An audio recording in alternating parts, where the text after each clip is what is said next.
할렐루야. 2020년 9월의 마지막 주일, 오늘 우리 하나님 아버지를 경외하는 믿음으로 마음과 뜻과 정성을 다한 예배로 우리 하나님을 예배하는 성도님들, 예배 현장 가운데 그리고 온라인으로 함께 예배하는 모든 분들을 예수님 안에서 환영하며 축복합니다. 하나님 여러분 사랑하십니다.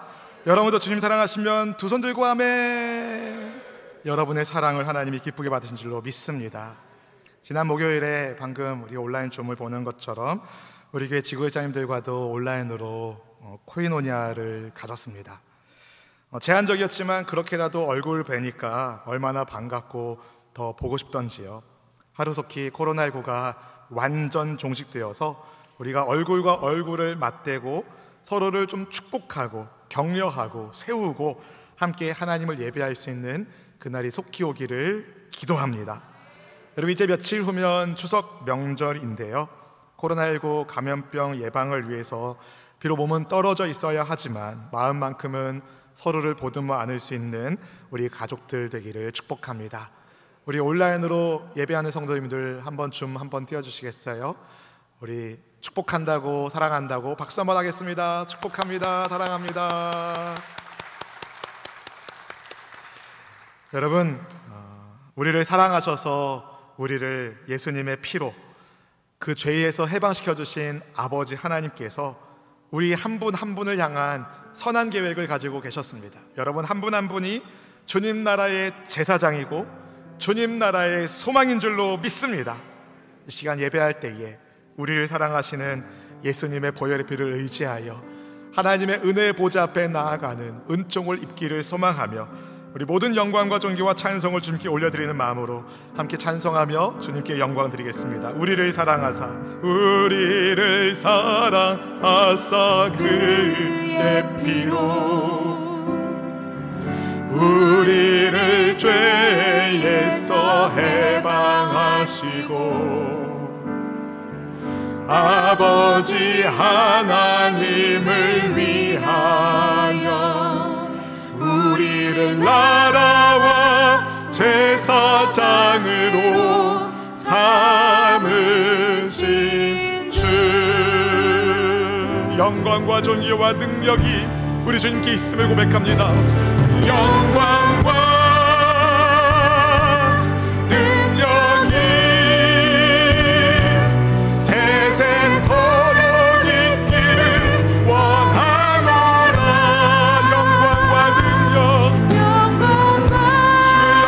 주의 능력이 세세토록 있기를 원하노라. 큰 외침으로 선포합니다. 영광과 능력이 세세토록 있기를 원하노라.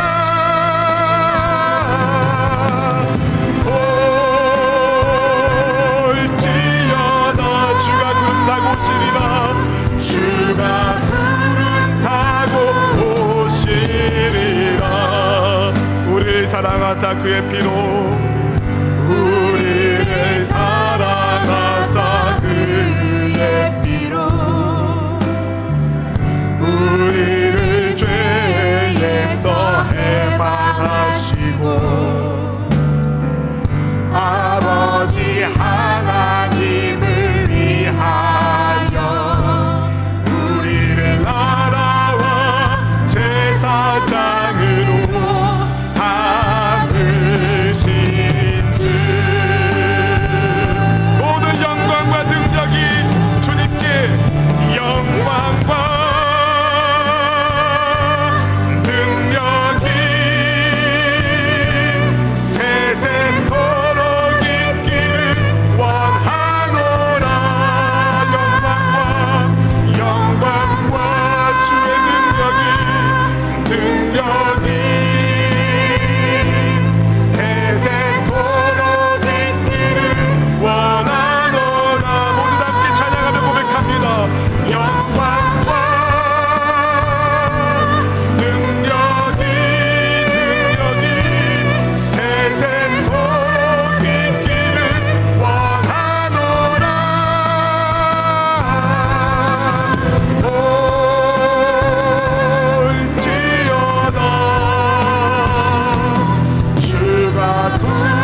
환하게 보게 될 것입니다.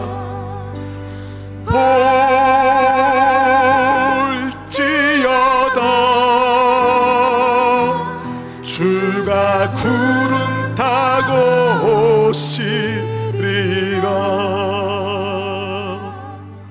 주께서 약속하신 말씀대로 이 땅에 오셨고 성경의 모든 예언을 이루시사 십자가 위에서 죄인된 우리의 모든 죄값을 다 지불하여 내시고 장사되신 사흘 만에 성경의 말씀대로 다시 살아나셔서 수많은 백성들에게, 제자들에게 주의 부활하심을 보여주시고 하늘에 올라가시사 하나님 보좌 우편에서 우리를 위하여 친히 기도하시는 우리의 주님이신 것을 고백합니다. 약속하신 말씀 그대로 주님 다시 오실 터인데 다시 구름 타고 이 땅에 오실 주님을 맞이할 준비를 하는 하나님의 백성 되기를 소망합니다.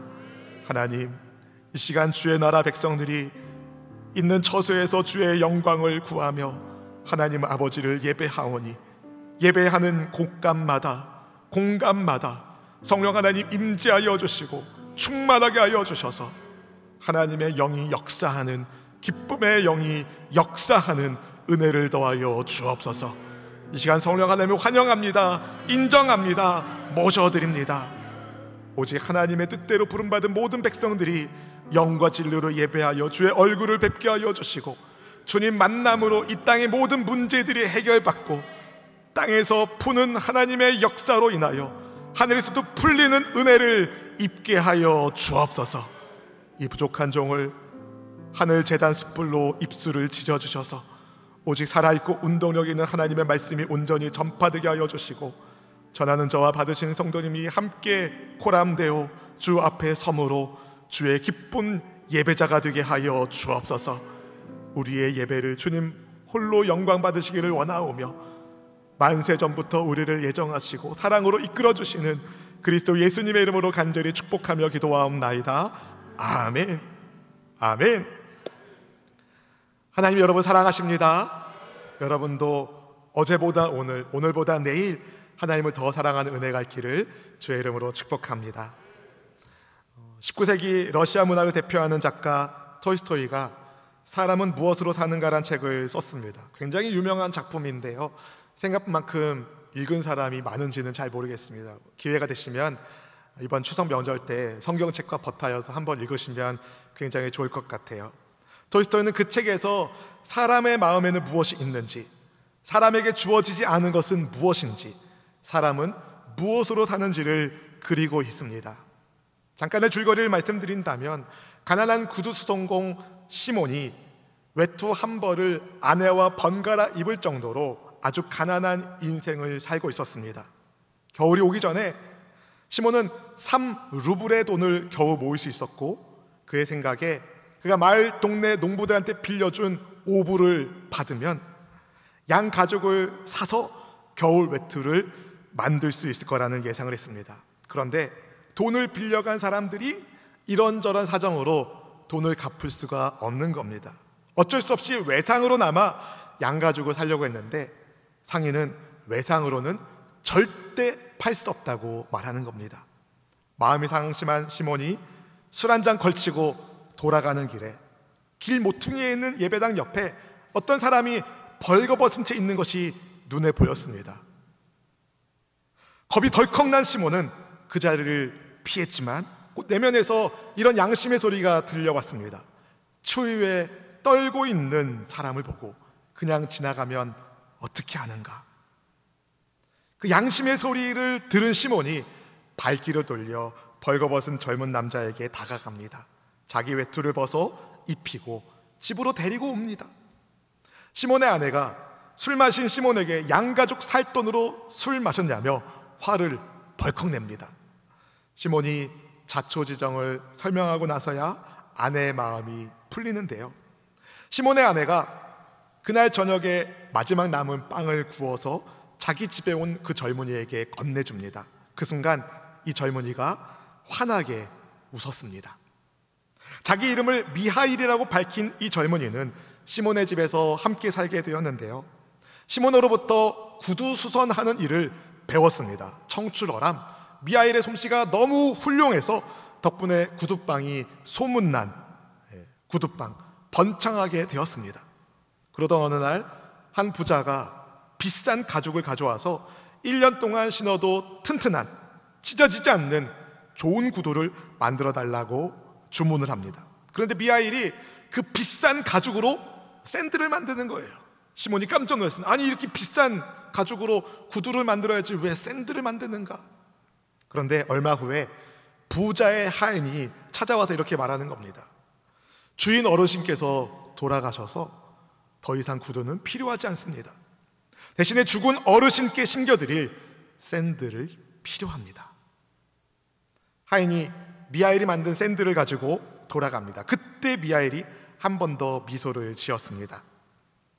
세월이 지나 몇 년 후에 어떤 부인이 쌍둥이 아이들 두 아이의 신발을 부탁하려고 왔는데요, 그 중에 한 아이가 다리가 불편했습니다. 그 부인이 설명해 줍니다. 이 아이들의 어머니가 죽으면서 아이의 다리가 눌려서 그렇게 되었다고 말하는 거예요. 자기가 이 아이들의 양 어머니라고 소개했습니다. 이것을 본 미하일이 다시 한번 웃었습니다. 그때 미하일의 몸에서 빛이 났습니다. 알고 보니 미하일은 천사였던 것이죠. 그의 몸에서 빛이 난 까닭은 하나님께서 그를 용서해 주셨기 때문이었고, 그가 3번 웃었던 이유는 3가지 진리를 그가 발견했기 때문이었습니다. 미하일이 그의 몸이 벌거벗은 채 얼어가고 있었을 때에 어떤 남자가 지나가면서 하는 얘기를 들었습니다. 겨울에 무엇을 입어야 하는지, 그의 아내와 아이는 어떻게 먹여 살려야 할지 걱정하는 소리를 들었습니다. 미하일은 그렇게 걱정이 많은 사람이 배고픔과 추위에 죽어가고 있는 자기를 도와줄 리 없다라고 생각했는데, 갑자기 그 사람이 돌아와서 자기한테 옷을 입혀주고 데리고 가서 따뜻하게 해준 거예요. 시몬의 아내가 그에게 빵을 구워주었을 때 미하일은 발견합니다. 사람의 마음에 무엇이 있는지를 깨닫게 됩니다. 사람의 마음에 사랑이 있음을 깨달은 미하일이 첫 번째 웃음을 지었던 것입니다. 1년이 지난 어느 날 한 부자가 구두방을 찾아와서 튼튼한 구두를 주문했을 때 미하일은 부자 뒤에 자기 친구 죽음의 천사가 와 있는 것을 보았습니다. 그때 미하일은 사람에게 주어지지 않은 것이 무엇인지를 깨달았습니다. 자기에게 진짜 필요한 것이 무엇인지 아는 능력이 사람에게 없다는 것을 깨달은 그가 두 번째 웃음을 지었던 것입니다. 6년이 지나서 미하일이 쌍둥이 아이들을 보았을 때에 그는 그 아이들이 누군지를 알아보았습니다. 바로 6년 전 미하일이 하나님의 명령에 따라 그 아이들의 어머니의 영혼을 데려갔거든요. 당시 미하일은 어머니가 없으면 아이들이 살아갈 수 없을 거라고 생각해서 하나님의 말씀을 거역했다가 땅에 떨어지는 벌을 받게 된 것이었습니다. 그런데 그가 걱정했던 것과 달리 아이들이 무사히 잘 자라고 있었습니다. 그때 미하일이 깨달았습니다. 사람은 무엇으로 사는지, 사람이 사랑으로 살아가는 것임을 깨달은 미하일이 3번째 웃음을 지었던 것이었습니다. 사랑하는 성도 여러분, 이 소설이 주는 메시지가 무엇입니까? 사람은 떡으로만 살지 않습니다. 사람은 사랑으로 살게 되어 있습니다. 하나님께서 우리에게 왜 말씀을 주셨습니까? 사랑하시기 때문에 주신 것입니다. 하나님의 말씀대로 살아가는 은혜를 하나님이 왜 주셨습니까? 우리에게 사랑을 주시는 분이 하나님이시기 때문에 그렇습니다. 사람은 사랑을 먹고 살아야 사람인데 문제가 있습니다. 탐심이, 사람을 사랑으로 살지 못하도록 방해하는 탐심이 사람들의 마음을 미혹하는 것이었습니다. 그래서 물질 문제만큼 우리를 시험에 빠뜨리게 하는 것도 별로 없는 것 같습니다. 많은 사람들이 돈 때문에 시험에 듭니다. 돈이 없어서 시험에 들고 돈이 많아서 시험에 듭니다. 심지어 돈을 사랑하기 때문에 유혹을 받아 미혹에서 떨어져서 믿음을 잃어버리는 경우도 생기기까지 합니다. 디모데전서 6장 10절 말씀을 같이 함께 읽어보실까요? 돈을 사랑함이 일만하게 뿌리가 되나니 이것을 탐내는 자들은 미혹을 받아 믿음에서 떠나 많은 근심으로써 자기를 찔렀도다. 돈이 주는 쾌락에 몸을 내던진 사람들이 있습니다. 사실은 그것이 그들의 영혼을 찌르고 있는지도 모른 채 말입니다. 많은 사람들이 예수님을 찾아왔을 때 예수님께서 제자들에게 가르침을 주셨습니다. 바리새인들의 누룩 곧 위선 외식을 주의해라.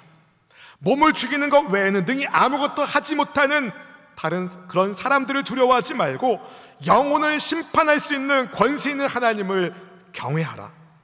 참새 한 마리도 잊지 않으신 하나님께서 너희 머리털 하나까지도 헤아리시면서 귀히 여기시니 그러니 담대하라.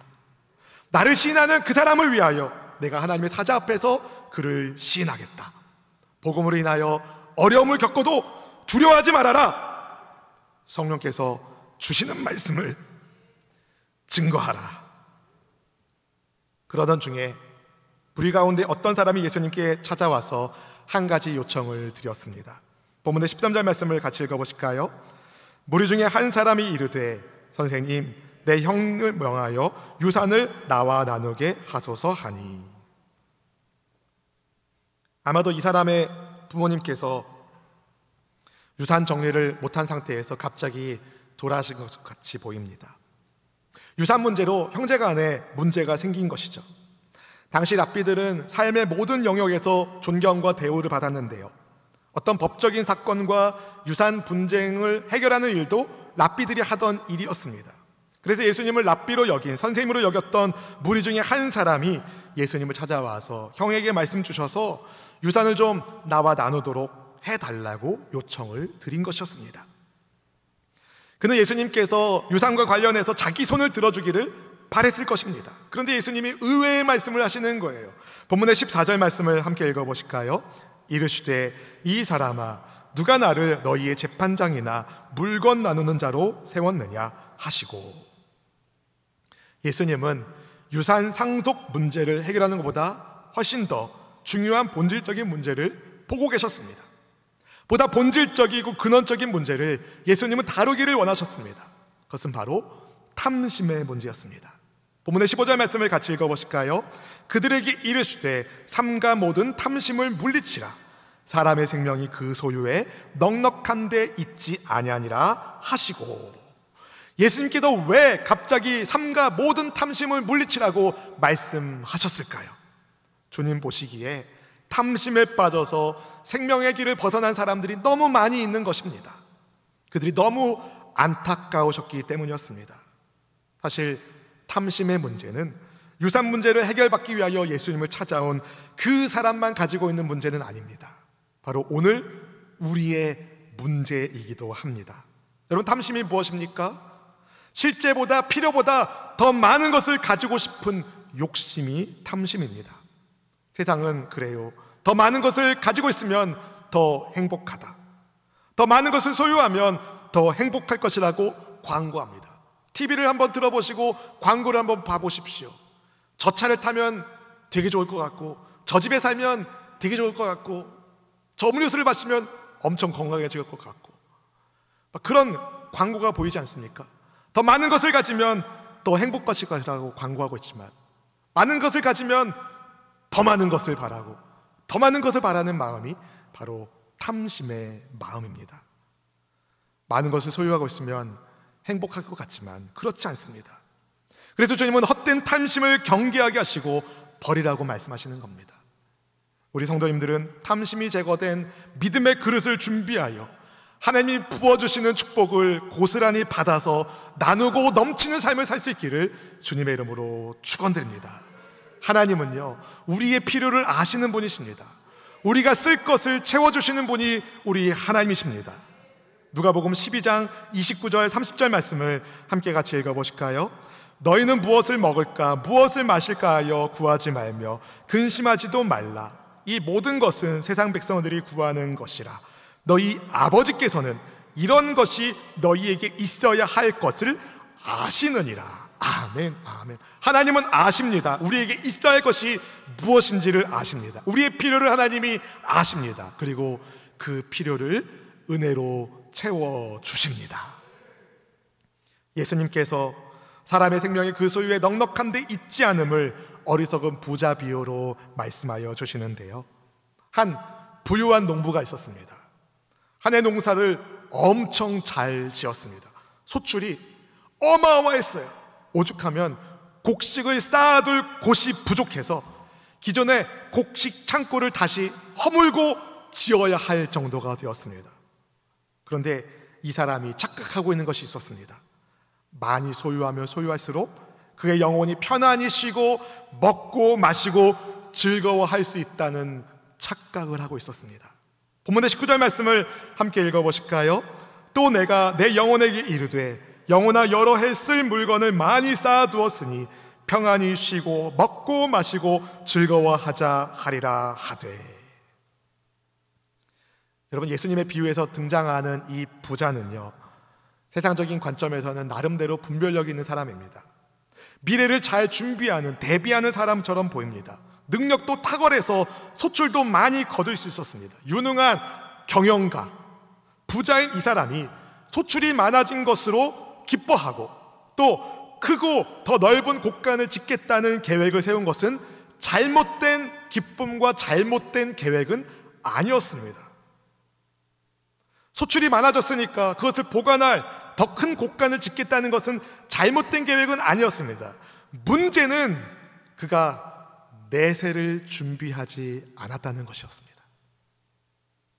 부자의 생각처럼 곡식을 많이 쌓아두면, 여러 해 쓸 물건을 많이 쌓아두면 영혼이 평안하고 즐거울까요? 그렇지 않습니다. 왜냐하면 사람의 생명이 그 소유에 넉넉한데 있지 않기 때문에 그렇습니다. 어리석은 부자에게 하나님이 무엇이라고 말씀하십니까? 본문의 20절 말씀을 같이 읽어보실까요? 하나님은 이르시되 어리석은 자여 오늘 밤에 네 영혼을 도로 찾으리니 그러면 네 준비한 것이 누구의 것이 되겠느냐 하셨으니 아멘. 하나님은 부자를 어리석은 사람이라고 부르시면서 오늘 밤에 그의 영혼을 도로 찾아가시면 그가 준비한 모든 것이 누구 것이 되겠느냐는 말씀을 하십니다. 여러분, 하나님께서 그 부자의 영혼을 데려가면 그가 준비한 더 큰 곳간, 더 많은 소출, 누구 것이 되겠습니까? 누구 것 될까요? 이게 여러분 유산 상속 문제와 연결돼서 주님이 가르쳐 주신 비유의 말씀이거든요. 그러니까 이 부자가 죽으면 그 유산은 아마도 가족들한테 먼저 갈 겁니다. 그런데 여러분, 이 부자의 심중에는 가족의 자리가 없어요. 내 영혼, 내 곳간, 나밖에 없는 사람입니다. 너무 아이러니하지 않습니까? 어리석은 부자의 영혼을 누가 걷어가십니까? 하나님께서 걷어가십니다. 이것은 사람의 생명이 하나님께 달려있음을 보여줍니다. 사랑하는 성도 여러분, 사람의 생명은 하나님께 달려 있습니다. 우리의 생명은, 여러분의 생명은 지갑에 달려 있지 않습니다. 하나님께 달려 있습니다. 그러니 여러분, 빈 지갑을 보시며 죽겠네 하지 마시고 그 지갑을 채워주실 하나님을 소망하며 믿음의 길을 걸어갈 수 있기를 주의 이름으로 축복합니다. 예수님께서 어리석은 부자의 비유를 다음과 같은 말씀으로 마무리하시는데요, 본문의 21절 말씀을 같이 읽어볼까요? 자기를 위하여 재물을 쌓아두고 하나님께 대하여 부유하지 못한 자가 이와 같으니라. 아멘. 예수님은 자기를 위하여 재물을 쌓아두면서 하나님께 대하여서는 부유하지 못한 사람이 예수님께서 말씀하신 이 어리석은 부자와 같다라고 말씀하셨습니다. 사랑하는 성도 여러분, 하나님께서 왜 재물을 우리에게 주실까요? 우리의 필요를 채워주시기 위해서. 아멘. 하나님께서 우리에게 재물을 왜 주실까요? 우리의 필요를 채워주시기 위해서. 1차적으로는 그렇습니다. 2차적으로는 그 넘치는 것으로 혹은 부족한 것으로라도 아마 하나님의 영광을 위하여 쓰도록 우리에게 재물을 맡겨주시는 것입니다. 그런데 어리석은 부자는 오로지 자신의 재물, 자기의 쾌락에만 관심이 있었습니다. 오늘 비유를 헬라어 성경으로 살펴보면 나의라는 단어가 4번 나오고요, 나는이란 단어가 8번 나옵니다. 총 12번 그는 나밖에 모르는 사람이었습니다. 어리석은 부자의 인생에 나밖에 없었습니다. 사랑하는 성도 여러분, 그가 큰 성공을 거두기까지 그를 도와준 사람이 단 한 사람도 없었을까요? 그가 풍성한 소출을 얻을 수 있도록 다양한 방식으로 도움을 준 사람들이 있었을 겁니다. 그에게 고용된 일꾼들도 있었을 것이고 그의 가족들도 있었을 것입니다. 무엇보다 적당한 비와 햇빛을 허락해 주신, 그래서 풍성한 풍년의 소출을 맺도록 도와주신 하나님의 은혜가 있었습니다. 그런데 그는 많은 수확을 거둘 수 있도록 도와주신 하나님께 전혀 감사하지 않았습니다. 하나님께 감사했다는 대목이 눈 씻고 찾아봐도 안 나와요. 내 영혼, 이 사람이 언급한 단어 가운데 내 영혼이 있습니다. 그는 영혼의 존재를 인식하고 있었습니다. 그런데 하나님은 그의 안중에 없었습니다. 안타깝게도 어리석은 부자는요, 재물이 그의 영원한 소유가 될 수 없음을 몰랐습니다. 재산을 쌓는 일에는 온 힘을 다했지만 정작 진짜 자기 것이라고 말할 수 있는 그 어느 것도 소유하지 못한 채 죽음을 맞이하게 됩니다. 그의 죽음은 그의 인생이 얼마나 가치 없는 인생이었는지를 보여주죠. 자기 자신에게는 그가 부유한 것처럼 보였지만 그는 하나님께 가난한 사람이었습니다. 그렇다면 하나님께 대해 부유한 사람은 어떤 사람을 말하는 것일까요? 누가복음 12장 33절 말씀을 함께 같이 읽어보실까요? 너희 소유를 팔아 구제하여 낡아지지 아니하는 배낭을 만들라. 곧 하늘에 둔 바 다함이 없는 보물이니 거기는 도둑도 가까이 하는 일이 없고 좀도 먹는 일이 없느니라. 아멘, 아멘.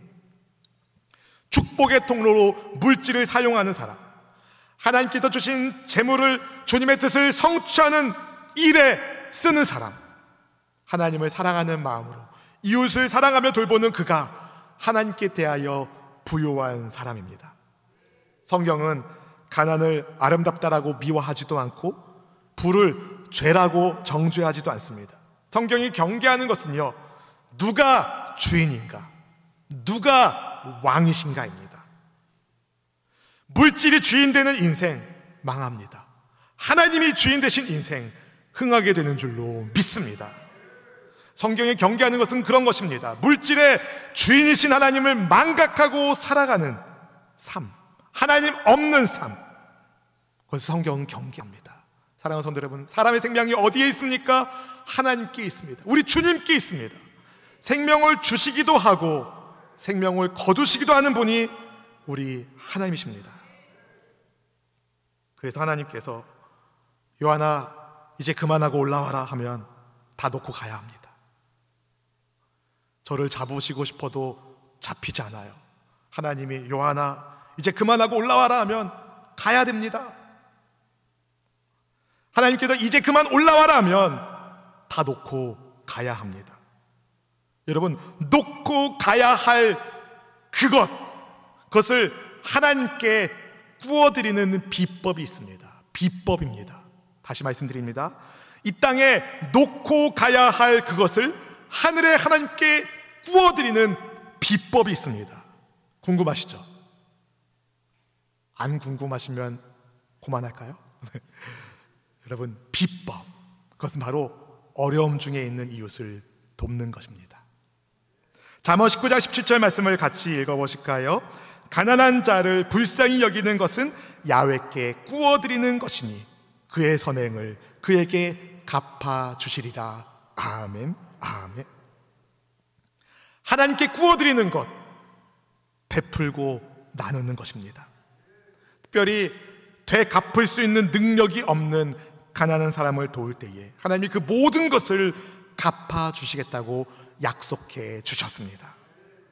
추석 명절이 얼마 남지 않았는데요, 이 코로나19로 인해서 모두가 어려운 이때에 조금 더 어려운 이웃을 돌아볼 수 있는 그런 믿음의 여유가 우리에게 있기를 소망합니다. 주님은요, 지금 우리도 어렵지만 더 어려운 사람들을 섬길 수 있는 기회를 주시는 하나님께 감사하면서 돌아보고 섬기는 그 사람 되기를 원하십니다. 주님이 그런 사람을 찾으실 때에 우리 수원수목회 성도님들이 함께 예배하는 우리 모든 지체들이 그렇게 쓰임받기를 원합니다. 한 20여 년 전에 그런 얘기를 들은 적이 있습니다. 세상에서 버려지는 음식, 버려지는 재원들, 그런 것들을 버리지 않고 나눈다면 가난한 나라에서 굶어 죽을 사람이 아무도 없다. 여러분, 하나님은요, 인간을 창조하실 때에 가난해서 굶어 죽도록 창조하신 경우가 없습니다. 지금 세상에 가난의 문제, 이런 물질의 문제는요, 인간의 탐심이 낳은 죄의 영향력이라고 말할 수 있습니다. 하나님은 우리를 통하여 죄의 영향력을 억제하시고 지워내시고 하나님 나라의 영향력을 펼쳐주기를 원하십니다. 저는 우리 수원수목회 성도님들이 많은 부자가 되기를 기도합니다. 그런데 어떤 부자? 하나님이 주인 되신 부자 되기를 기도합니다. 그래서 여러분에게 더 많은 것을 하나님이 맡겨주셔서 더 많은 사람들을 먹여 살릴 수 있는 하나님 나라의 축복의 통로가 될 수 있기를 간절히 기도합니다. 이번 명절이 바로 그런 계기가 되기를 원합니다. 우리 주변에 도움이 필요한 이웃들을 살펴주십시오.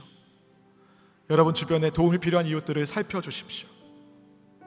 여러분의 도움을 필요하는 이웃은 멀리 있지 않습니다. 믿지 않는 여러분의 가족일 수 있습니다. 몸은 가까이 있지만 마음은 멀어져 있는 여러분의 가족일 수 있습니다. 먼저 손을 내밀어 다가가기를 원합니다. 여러분의 구역 식구일 수 있습니다. 오랫동안 코로나19로 인해서 대면하지 못했던 구역 성도님들을 전화나 카톡이나 문자나 이런 것들로 좀 소통하시면서 좀 축복할 수 있는 그런 은혜가 있기를 기도합니다. 여러분의 직장 동료가 여러분이 도와주어야 할 이웃일 수 있습니다. 하나님께 감사하면서 이번 추석 명절이 하나님의 영광을 드러내는 사람의 생명, 나의 생명을 주관하시는 하나님께 영광을 올려드리는 그러한 복된 연휴가 될 수 있기를 주님의 이름으로 축원드립니다. 찬송가 380장의 3절의 가사는 이렇습니다. 세상 살아갈 때에 주를 더욱 사랑합니다. 밝고 빛난 천국에 나의 영혼 들어가겠네. 오늘 본문은요, 영혼을 지옥에 던질 수 있는 권세 있는 하나님이 사람의 생명을 주관하시는 하나님이신 것을 우리에게 말씀하고 있습니다. 우리의 영혼이 죽게 있으니 주님과 더불어 멋진 인생, 영혼이 잘된 같이 범사가 잘되고 강건한 하나님이 주인된 축복의 인생이 바로 여러분의 인생 되기를 주의 이름으로 축원드립니다. 나의 생명 되신 주님 앞에 나아갑니다. 주의 흘린 보혈로 나를 정케 하사 주소서.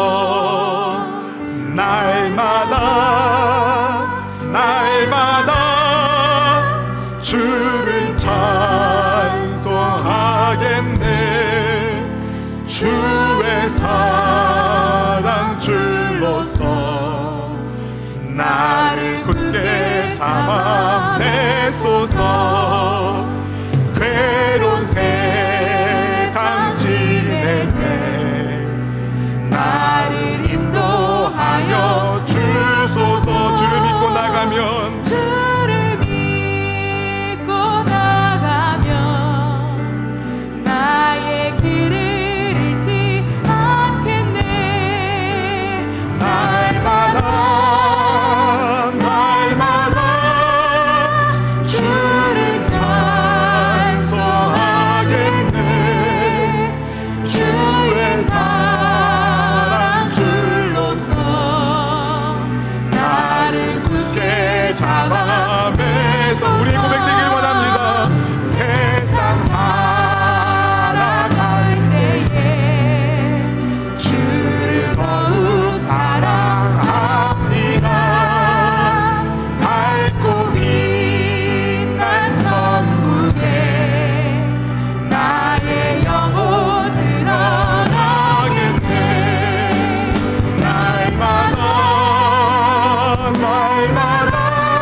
사랑하는 성도 여러분, 이 시간 함께 같이 기도할 때에 우리에게 영생을 주시는 하나님의 은혜에 감사하며 우리를 형통한 사람이라 부르시는 주님의 뜻에 우리가 발맞추어 살기를 기도하길 원합니다. 하나님, 여러분 한 분 한 분의 삶을 통하여 복의 통로로 여러분을 쓰기를 기대하고 계십니다. 주님, 우리가 축복의 통로가 되기를 소망합니다. 썩어 없어질 이 땅의 것을 하나님께 구워드리는 진짜 지혜로운 사람, 내세를 준비하는 사람, 주님 다시 오실 그날을 기대하며 준비하는 지혜로운 사람 되기를 원합니다. 주님, 모든 탐심을 버리고 주님 주시는 풍성한 것으로 나누고 섬기는 선교적 삶을 살게 하여 주옵소서. 우리 합심한 마음으로 간절히 한번 주여 부르고 기도하겠습니다. 주여!